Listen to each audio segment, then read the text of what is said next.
Шаян ТВ каналы алып баручылары өчен бу уен генераль репетиция, төп максатлары хоккей карау түгел, уен барышы турында телевизор караучыларга сөйләргә өйрәнү һәм үзләре эшләячәк урыннарны барлау. Бу Акбарс шоу студиясе тамашачылар өчен оештырылган күңел ачу мәйданчыклары һәм комментатор кабинасы.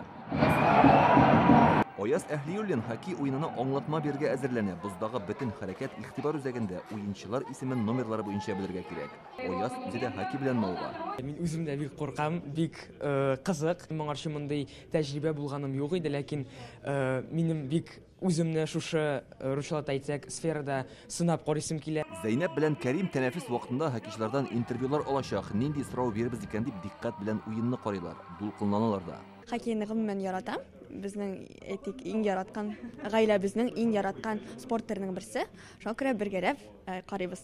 Комментаторлар ничек алып барганын карыйм, нинди сораулар бирәләр, карыйм. Менә гомумән хоккейны хәзер күбрәк ярата башладым. Спрашивают про всех игроков.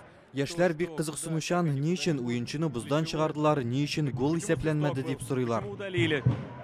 Некоторые вещи даже сами мне рассказывают и объясняют. Шаян матч дип аталган тамашага 30дан артык яшь алып баручы җәлеп ителә. Туры эфир барышында русчада, татарчада сөйләячәкләр.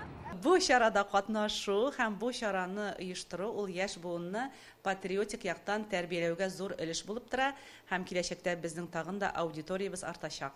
Уйлап карасаң, Акбарс хоккей клубы белән Шаян ТВ каналлары арасында бер уртаклык бар. Алар икесе дә тәрбияви юнәлештә эшләй. Берсе бозда, икенчесе экранда. Менә шушы Шаян матч дип аталучы проект аларның көчен бермә-бер арттырачак. Синең иң яраткан хоккеистың нинди? Ул кем? Акбарс белән Шаян ТВ бу сезон башыннан хезмәттәшлек итә. Яшь журналистлар команда уеннары турында репортажлар, роликлар төшерә. Ә мондый зур хезмәткә беренче тапкыр алынганнар.